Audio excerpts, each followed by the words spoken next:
Siap ya, shalom, selamat pagi bagi kita semuanya ya. Pasti ada sukacita ya di pagi hari ini. Kita boleh mengalami apapun tantangan, apapun hambatan, tapi Yesus tetap ada bersama dengan kita. Oke, sebelum kita mau sharing ini ya, hanya sharing saja tentang ini kehidupan. Sebelumnya kita doa dulu. Tuhan, Engkau Bapa kami, Engkau tutup bungkus kami dengan kuasa darah Yesus. Apapun yang boleh kami bicarakan, hanya Engkau yang berbicara. Ada kami di dalam jubah-Mu dan kami bersembunyi, Engkau yang terlihat. Terima kasih Tuhan Yesus, terima kasih Roh Kudus. Bukakan setiap pikiran, perasaan, hati kami masuk dalam kesadaran atas Engkau. Setiap mata rohani kami terbuka, telinga rohani kami terbuka di dalam nama Tuhan Yesus. Dan hati kami menerima kebenaran-Mu. Kami siap mendengarkan setiap apa yang Kau bicarakan Tuhan Yesus. Haleluya. Amin. Oke, ya. Di sini kemarin itu waktu beberapa bulan yang lalu saya cerita tentang bagaimana perjalanan untuk masuk, saya mengerti gitu ya, masuk terus kepada kebenaran akan Tuhan gitu, berjalan masuk dalam kesadaran Kristus. Yaitu apa? Oh ini saya katakan, oh ini yang fana. Saya lihat itu dalam perjalanan itu, oh ini yang kekal gitu ya. Kalau yang fana ya nggak saya kerjakan gitu kan. Tetapi yang kekal ini yang saya terus cari, terus saya kejar sampai saya mengalami banyak hal dalam kesaksian-kesaksian dalam rohani gitu ya. Bagaimana supranatural, bagaimana masuk kepada inner chamber gitu ya. Masuk kepada kuasa Tuhan gitu. Jadi kalau hari ini terima kasih buat Pak Mardi ya, kasih saya sharing. Saya tanya gini, Tuhan apa ya yang harus saya seringkan gitu ya. Ternyata ada waspadalah dengan judul ini ya gitu ya, keren ya. Terima kasih ya buat Kak ini ya.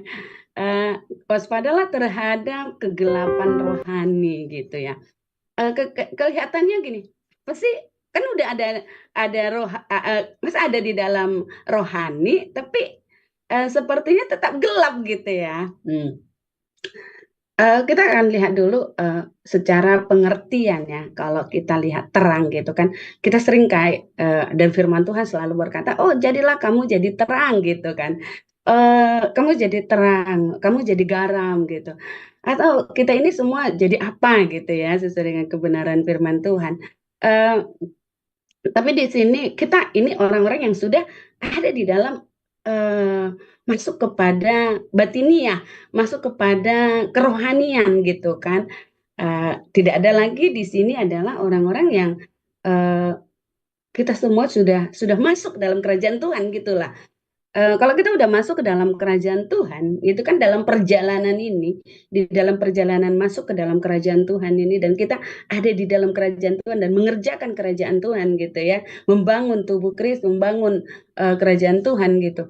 Apa yang kita lihat di sana gitu ya? Pasti akan ada daya tarik gitu ya, daya tarik lagi kepada apa, kegelapan gitu ya, manusia lama kita, manusia yang tadinya dulu itu enak gitu kan, perasaannya enak gitu ya, tidak seperti sekarang, aduh banyak kali tantangan, banyak kali ini gitu ya, keadaan kejadian-kejadian seperti itu. Artinya gini, kita udah tahu bahwa terang itu pasti jelas gitu ya. Terang itu nyata gitu. Kemudian terang itu mudah dipahami. Artinya ada kebaikan, ada kebenaran. Ini dalam cerita konteks ya, kerohanian gitu ya. Dan itu terang itu ada sana kecerdasan, ada pengetahuan gitu. Eh, Kembali siapa terang itu adalah Yesus itu sendiri. Ada kasih di sana gitu.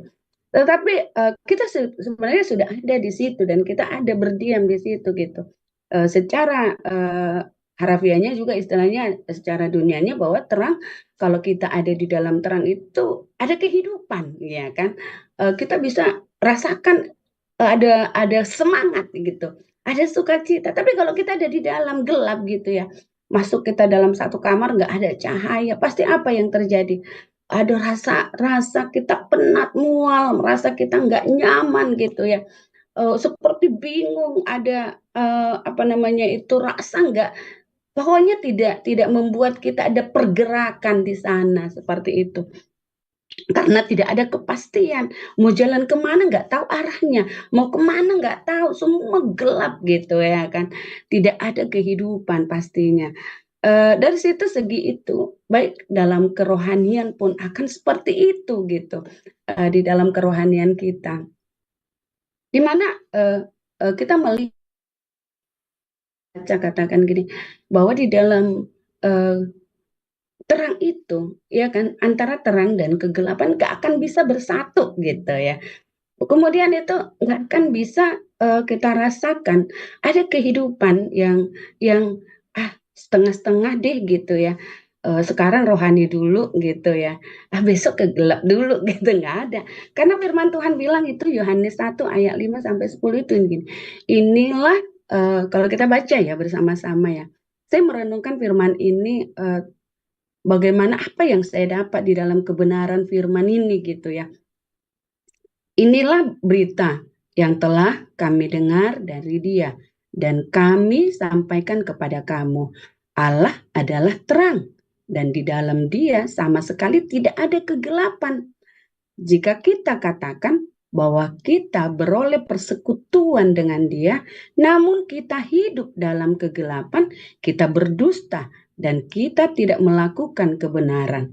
Tetapi jika kita hidup dalam terang sama seperti Dia ada di dalam terang, maka kita memperoleh persekutuan sesuai dengan orang lain, dan darah Yesus, anaknya itu, menyucikan kita daripada segala dosa. Jika kita berkata bahwa kita tidak berdosa, maka kita menipu diri kita sendiri dan kebenaran tidak ada di dalam kita. Jika kita mengaku dosa kita, maka Ia adalah setia dan adil sehingga Ia akan mengampuni segala dosa-dosa kita dan menyucikan kita dari segala kejahatan. Jika kita berkata bahwa kita tidak ada berbuat dosa, maka itu membuat Dia menjadi pendusta dan firman-Nya tidak ada di dalam kita. Semua kita tahu bahwa kita ini semua mengalami banyak hal dalam perjalanan ini. Ada hal yang dimana seperti kita tidak mampu untuk berjalan mengikuti Tuhan. Oleh karena apa? Karena kita masuk kepada kesadaran akan manusianya gitu. Seperti kita tertarik di sana. Seolah-olah aku udah selesai ya. Udah aku sudah puas dengan Tuhan. Seperti itu. Kadang ada kan orang euforia gitu ya. Tetapi sisi gelapnya masih terus terlihat. Di mana apa? Yang bisa melihat itu siapa? Adalah teman-teman kita. Ada orang-orang yang ada di sekitar kita gitu. Aduh, kenapa ya dia seperti itu gitu. Tapi kalau dinasehati, itu seperti seolah-olah dia tidak tahu bahwa dia itu adalah mengalami ada sisi gelapnya gitu. Jadi ada sisi yang harus dia lepaskan supaya dia mengalami satu hal yang dimana dia saat berjalan bersama dengan Tuhan itu ada satu titik di mana dia mengalami satu kemerdekaan di sana. Ada kegirangan, ada sukacita, ada kelepasan, pembebasan seperti itu. Ya, jadi saya banyak mengalami pertobatan-pertobatan ya untuk melepaskan sisi gelap, sisi kehidupan saya yang banyak hal yang Tuhan lepaskan itu lewat apa? Lewat waktu saya melayani banyak orang gitu ya. Waktu saya berbicara kepada orang, waktu saya berdoa bagi mereka, waktu kita boleh sharing gitu ya. Bagaimana anak-anak Tuhan ini mereka rajin ibadah, yes gitu ya. Persekutuan, iya gitu ya. Rajin segalanya gitu. Tetapi waktu kita berbicara ada hal-hal di mana seperti dia itu masuk di dalam ikatan gitu ya. Ikatan yang dia pegang erat, ikatan itu dia pegang dan bahkan tersembunyi gitu ya. Saya melihat hal-hal itu kenapa bisa terjadi itu gitu ya. Karena ada hal-hal di mana dia tidak mau bebaskan dirinya untuk dikoreksi gitu sama Tuhan gitu kan. Waktu kita terus datang kepada Tuhan, Tuhan, kayaknya masih ada deh yang nggak cocok ini gitu ya. Di waktu kapan? Mungkin waktu kita uh, berbicara dengan teman, bukan berdebat, tapi kita berargumen gitu ya. Apa yang dikatakan teman kita itu kayak kita tersinggung gitu kan. Aku kayaknya tersinggung tadi ya, gitu. Suatu saat itu saya ada kami itu di tempat seseorang gitu ya. Waktu di tempat seseorang itu tiba-tiba aduh nggak haus, terus ada kelapa ya diambil kelapa ini masih satu, terus saya belah kelapa ini, saya belah, terus ternyata saya salah gitu, biasanya kan dari pantat gitu dari bawah, ini saya dari atas gitu, yang penting keluar apa dulu ini masih muda atau udah nggak muda lagi gitu istilahnya kan gitu, sayang kan kalau kelapanya udah tua gitu kan, kita lihat kita eh, belah gitu. Oh ternyata saya bercepat-cepat gitu ya. Saya belah dari atas gitu ya. Tiba-tiba teman saya marah. Hei, kamu gitu gitu ya. Namanya orang Batak gitu ya. Saya langsung gini sok gitu. Kejam kali. Kok gitu kali katanya gitu ya. Tapi saya, oh iya Bu, maaf lah Bu kalau dari atas saya langsung aja tadi gitu ya. Tapi saya nggak terima dia seperti itu gitu ya. Saya nggak terima kok seperti itu ya, kasar dia ya gitu ya. Eh, tapi masalahnya bukan di dia gitu. Saya langsung gini, kan masalahnya bukan di dia. Saya kan nggak bisa mengubah orang ya kan gitu, selalu masalahnya di gitu. Saya di sini nih masalahnya di hati saya nih, nggak benar ini gitu. Akhirnya selesai saya kerja. Oh ternyata kelapanya bisa diambil gitu ya, masih muda gitu. Tapi saya pergi ke tempat ada menyendiri gitu ya, pergi dari tempat keramaian itu. Saya tanya Tuhan, Tuhan kenapa ya saya kok gitu ya? Waktu dia bentak saya kok saya nggak terima gitu. Terus waktu itu saya berbicara dengan Roh Kudus, saya ngomong gitu. Ternyata ada sisi gelapnya di mana Tuhan ingatkan saya waktu masa kecil, mama saya bentak gitu, ada orang lain yang bentak saya. Itu saya cabut semuanya, setiap kata-kata bentakan, kata-kata kasar yang keluar, yang aku dengar gitu, lalu kuping lahiriahku, kuping jasmaniku, aku patahkan dalam nama Tuhan Yesus gitu, aku cabut sampai ke akar-akarnya, tidak berkuasa. Setiap bentakan itu tidak mempengaruhi rohaniku gitulah. Jadi saya lepas, saya selesai, itu saya terima damai dari Tuhan. Saya terima saya akan ke sana Tuhan dan saya sudah berdamai gitu. Puji Tuhan ya, akhirnya saya jumpa dengan mereka dan tidak ada masalah gitu kan. Saya berdamai dan sampai teman saya bilang kata, saya tadi udah khawatir loh dengan ibu karena tiba-tiba tadi itu dibentak gitu. Oh nggak apa-apa gitu. Dan saya mengalami gitu ya kemerdekaan di sana. Kenapa itu kan ada sisi gelapnya di situ gitu ya. Oke, next ya. Next, screen. Oke, sama seperti ini ya. Kalau kita kadang saya pas di jalan gitu ya, saya lihat-lihat gitu pas di bus gitu ya, di bus. Saya lihat-lihat itu Aqua gitu ya. Saya lihat itu Aqua, kalau Aqua ini karena murni, karena terlihat baik, berarti kan dia bersih gitu ya. Maka saya minum gitu ya. Tapi kalau ada sesuatu di dalamnya, mungkin saja anak-anak ikan gitu ya kan. Kalau kita katakan itu kan yang kotor itu kan, ada anak-anak ikan ini gitu ya kan. Pasti kita ganti gitu ya. Sama seperti itulah hati kita. Hati kita ini uh, kalau kita ada sesuatu hal di dalam diri kita nih yang enggak ya pas gitu ya. Misalnya nih, kita sering mendengarkan pengajaran Bu Sani dulu tuh udah tahu tentang saya gitu. Kalau nggak pas saya sesuai dengan hati saya langsung ngomong dulu tuh. Kenapa saya begini? Kenapa saya begini? Nah, itu nggak masalah, nggak apa-apa. Yang penting bertobat kan gitu ya. Yang penting terus bertobat gitu. Jangan jangan berontak tapi tidak ada pertobatan, tidak ada perenungan firman, tidak ada kebenaran di sana gitu ya. Tetapi boleh itu adalah mungkin saja masa lalu, masa kecil itu mempengaruhi kondisi kita, penerimaan kita, setiap hal-hal yang datang, baik itu pengetahuan, baik itu bicara ya kepada kita, itu akan mempengaruhi di masa kita kecil. Cara kita, pandang kita, paradigma kita, penerimaan kita itu akan mempengaruhi. Tetapi kalau kebenaran firman yang terus-menerus seperti air yang mengalir, membersihkan, pasti paradigma sudah dibangun. Paradigma sudah paradigma yang dibenarkan, disucikan.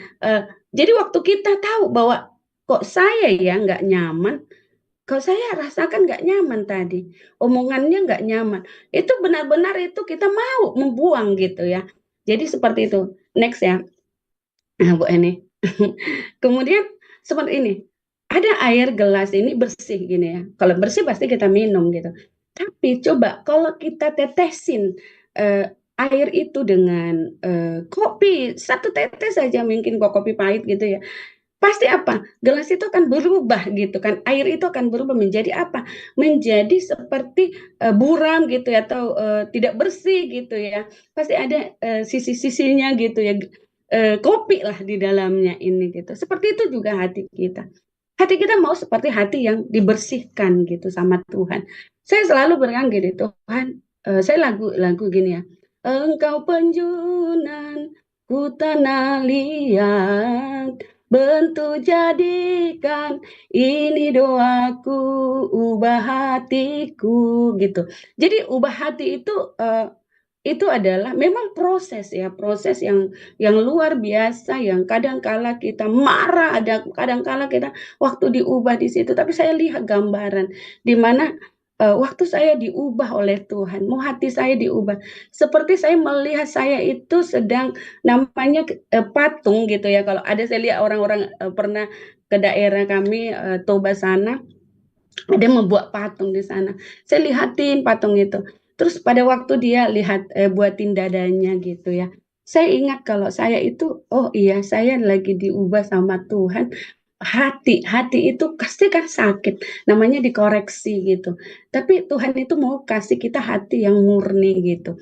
Oh yaudah Tuhan, terserah Tuhan lah mau gimana. Tapi waktu kita katakan terserah Tuhan, disitulah proses itu boleh terjadi. Dari siapa? Teman-teman, ibu rohani, kakak rohani, atau siapapun yang ada bersama dengan kita. Tapi kalau kita mau, ya sudah. Tapi kalau ada tetesan yang kotor kita buat, kita tetap responi gitu, respon yang tidak benar masuk terus dalam hati kita. Ya udah itu yang terjadi. Seperti itulah sampai tua gitu ya. Saya langsung berkatakan, aku nggak mau seperti itu sampai tua gitu ya. Oke, next ya. Jadi kita harus bersih, harus dibersihkan gitu. Lewat goncangan-goncangan ya, goncang-goncang sana, goncang sini, tapi itu mengubahkan hati kita. Iya, ciri-ciri ya kita di dalam terang itu pasti apa? Yaitu pasti melakukan kehendak Allah. Ya, memang klise gitu ya. Kadang orang gitu, apa sih melakukan kehendak Allah gitu ya. Saya hanya baca di 1 Yohanes 2 ya 4 sampai 6 ini. Barang siapa berkata, aku mengenal dia, tetapi tidak menuruti perintahnya, ia adalah seorang pendusta dan di dalamnya tidak ada kebenaran. Tetapi barang siapa menuruti firman-Nya, di dalam orang itu sungguh sempurna, sudah sempurna kasih Allah. Dengan itulah kita mengetahui bahwa kita ada di dalam Dia. Barang siapa mengatakan bahwa ia ada di dalam Dia, ia wajib hidup sama seperti Kristus telah hidup.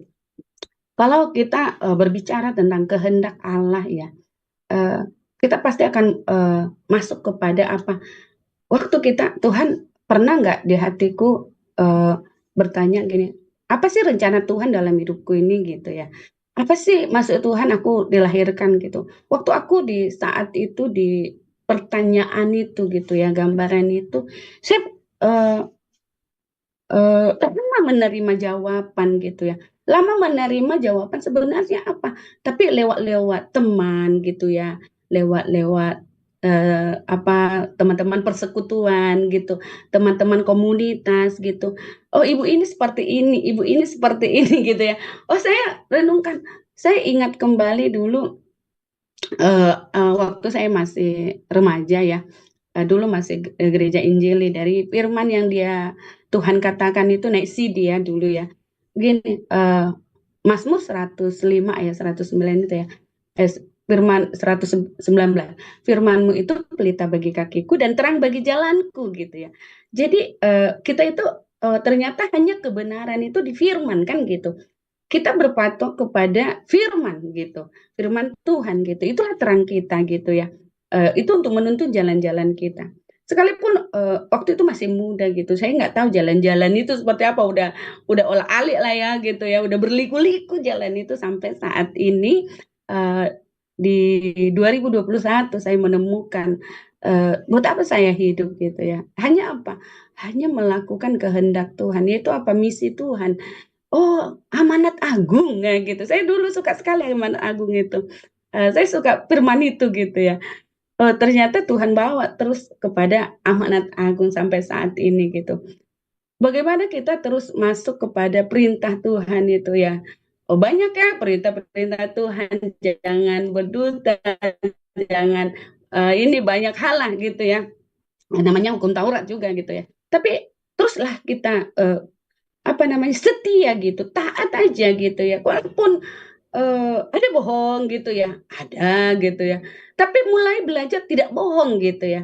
Oh, maaf sebentar lagi gitu, misalnya ada orang nelpon gitu. Belajar terus untuk tidak berkata tidak sia-sia, yang berkata tidak sia-sia gitu. Atau belajar terus untuk tidak mengandalkan pemikiran kita gitu, tapi kehendak Tuhan itu terus proses memang. Ya, jadi kita harus terus menuruti, oh Tuhan ini mau kemana, ini arahnya gimana, apa yang mau kami lakukan gitu ya. Waktu mama saya kemarin itu sakit ya di Sidempuan di tempat saya gitu. Saya melihat ya, mama saya udah sampai keringat dingin sampai ini. Saya langsung gini, dalam nama Yesus roh maut tidak berkuasa gitu ya. Saya langsung ini saya bawa ke rumah sakit, sampai rumah sakit diperiksa ternyata ada tersimpan gitu ya. Ada tersimpan di dalam rahimnya, ovariumnya itu ada kista gitu. Tapi saya tenang gitu, saya tenang Tuhan. Kalau kami boleh menerima ini, tapi aku tahu bahwa ada kuasa-Mu Tuhan dalam hidup kami gitu ya. Saya percaya Tuhan akan menuntun karena gini, jalan-jalan Tuhan tidak terselami, tetapi jalan Tuhan itu ya dan amin gitu ya. Jadi saya bawa ke Siantar gitu. Sampai di Siantar, apa yang terjadi? Saya bertemu dengan dokter, saya berbicara dan dokter katakan, "Oh, ini harus dibawa ke bagian onkologi gitu." Onkologi kan cancer gitu ya. Karena usia 72 tahun itu pasti arahnya ke situ gitulah. Aku patahkan itu, tidak Tuhan. Firman-Mu berkata kebenaran itu hanya menempel saja di situ, tetapi kebenaran-Mu bahwa tubuh kami ini adalah tubuh kemuliaan yang Tuhan berikan gitu ya. Akhirnya kami sepakat, kami bicara dengan tenang dengan mama. Yuk kita bawalah supaya diperiksa. Kalau di sana memang harus kasih uang gitu ya, uangnya banyak gitu. Ya udah nggak apa-apa gitu. Akhirnya kita sampai ke sana. Saya bilang gini, Tuhan pertemukan aku dengan dokter yang bisa kami bicara, pertemukan kami Tuhan gitu.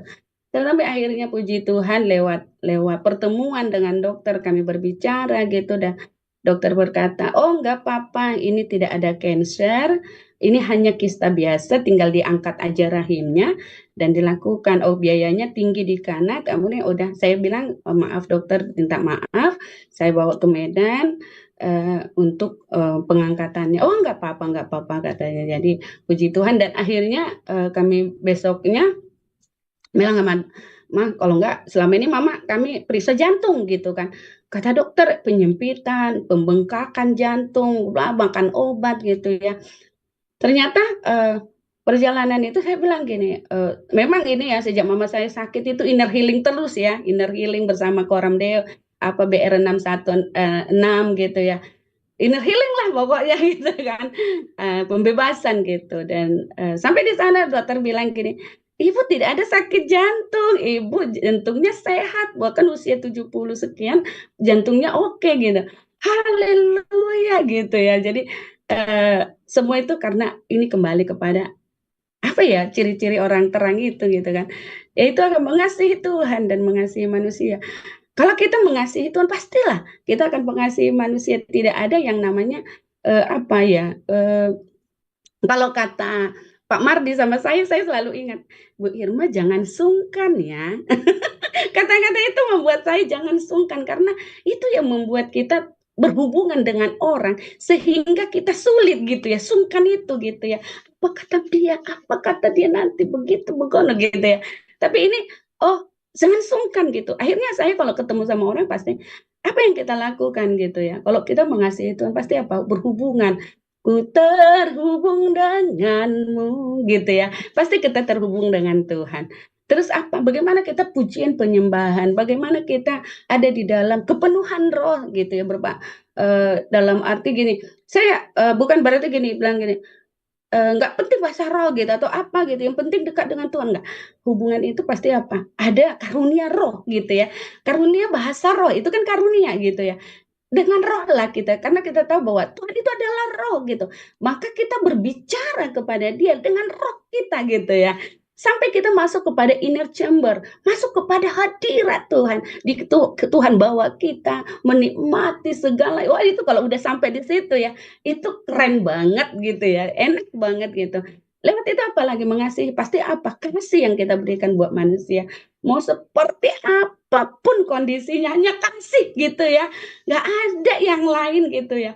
Kasih itu yang Tuhan punya itu kasih tidak bersyarat. Yang kemudian apa? Ciri-ciri yang terus haus rindu kepada Tuhan pastilah ya. Itu apa? Kita bersekutu dengan Tuhan. Ya, bersekutu dengan Tuhan, bersekutu dengan tubuh Kristus, bersekutu dengan komunitas sepakat kompak kita gitu ya. Saya terbangun hanya di situ terus karena yang bisa menegur, yang bisa menasehati, yang bisa mengoreksi kita, ya kan, yang melihat kita apakah kita terang atau gelap, mereka gitu kan. Ya, semua itu kita kerjakan. Itulah untuk membangun apa? Hidup di dalam terang rohani. Ya, hubungan yang seperti itu. Eh, Apalagi ya, kalau kita ciri-ciri orang yang hidup tidak di dalam terang rohani, pasti di dalam apa? Kegelapan. Masih ada apa? Masih ada kebalikan dari ciri-ciri tadi gitu. Ada teman saya gini ya, teman saya tuh udah aktif ibadah bla bla bla, tapi apa? Kalau dia ada masalah, itu panik luar biasa. Kalau dia ada problem sangat panik gitu ya. Saya bilang, "Kamu ada masalah deh ini," gitu. Terus ada teman saya juga kalau kalau dia kita cerita gitu tentang kematian, dia ketakutan gitu kan. "Kamu ada masalah di sini," saya bilang. Jadi mereka bilang gini, "Ibu Irma ini kayak dokter aja, tahu aja masalahnya." Kenapa? Karena kita di dalam terang. Karena teranglah yang mesti melihat kegelapan kan gitu ya. Jadi ayo kita semua adalah terang Tuhan. Kita lihat, oh ini gelap nih gitu ya. Ini nggak cocok ini gitu misalnya gitu ya. Oke lanjut ya. Inilah yang kalau kita udah terus berjalan di dalam terang Tuhan gitu ya. Aku kata-kata firman Tuhan ini membuat aku apa ya sangat membuat kegirangan gitu ya. Katanya gini, Mazmur 84 ayat 7 nih. Mereka berjalan makin lama, makin kuat. Hendak menghadap siapa? Allah di Sion. Jadi kalau kita ini semua kan menghadap Gunung Kudus, menghadap Sion Tuhan gitu. Tapi anak-anak terang itu berjalannya apa? Makin lama makin kuat. Bukankah kita ini anak-anak terang? Kita berjalan makin lama makin kuat dong gitu ya. Bukan makin lama makin merosot. Ya enggak lah, tapi makin lama makin kuat. Sekalipun banyak tantangan di dalam proses itu tadi, sisi gelap itu, tarik menarik sisi gelap itu, keakuan, keegoisan, semua itu tarik menarik. Bahkan apa ya, pikiran kita, prinsip kita itu lebih utama kayak gitu.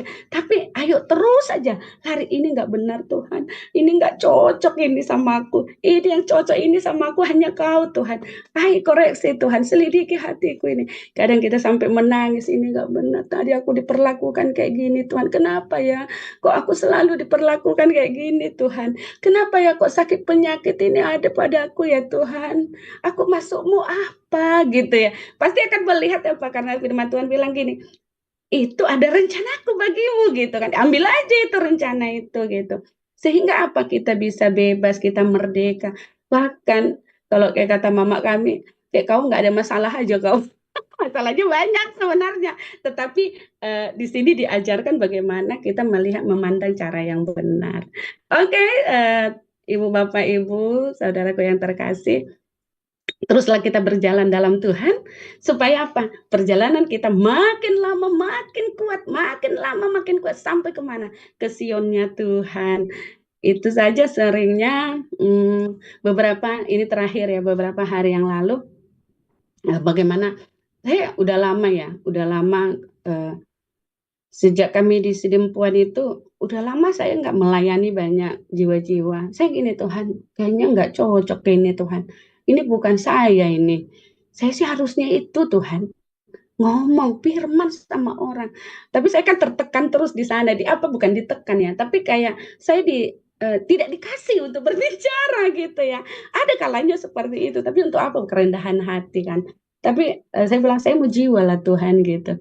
Akhirnya Tuhan kasih satu keluarga, dan saya melayani. Saya suruh datang ke Siantar. Waktu mama saya di sini saya melayani gitu ya. Mama, aku di sini kok pergi-pergi aja gitu ya. Tapi saya bilang saya mau jiwa itu Tuhan. Saya mau belajar. Sebenarnya gini, urusan Tuhannya jiwa ini kan. Mau dilepaskan Tuhan kan urusan Tuhan. Urusan kita apa? Saya mau melayani Tuhan. Saya mau lakukan gitu. Apa yang Tuhan mau gitu kan. Urusan Tuhan kan, yang menyembuhkan Dia kok, yang melepaskan Tuhan gitu. Tapi saya mau belajar bagaimana melayani Tuhan, itu aja. Saya mau belajar kegirangan, saya mau belajar bagaimana ada kesaksian yang saya lihat, ada mujizat yang saya lihat Tuhan gitu. Itu ya saya lakukan, dan puji Tuhan, mereka mengalami luar biasa, dan saya sampai saya Pak Panto lagi, karena banyak teman-teman yang kita layani kan menghilang ya kan dari peredaran. Tapi saya percaya mereka akan datang kembali waktu kita apa? Datang lagi kepada mereka kan gitu. Yesus kan karena datang gitu ya, karena mengasihi. Oke, itu aja. Terima kasih, Usani. Mari kita doa. Tuhan, terima kasih untuk kebenaran-Mu. Kami sudah sampaikan bagaimana kami terus ada di dalam terang Tuhan. Kami tidak mau Tuhan ada terus mengalami Tuhan hal-hal cobaan rintangan apapun, kami tertarik terseret dengan roh-roh dunia ini, tetapi kami masuk menembus Tuhan sampai kami mengalami hadirat-Mu nyata di sepanjang hari-hari kami. Terpujilah Engkau Tuhan, haleluya, amin. Silakan Bu Sandi. Selamat pagi. Bu Sandi ada Terima Ibu kasih. Mina.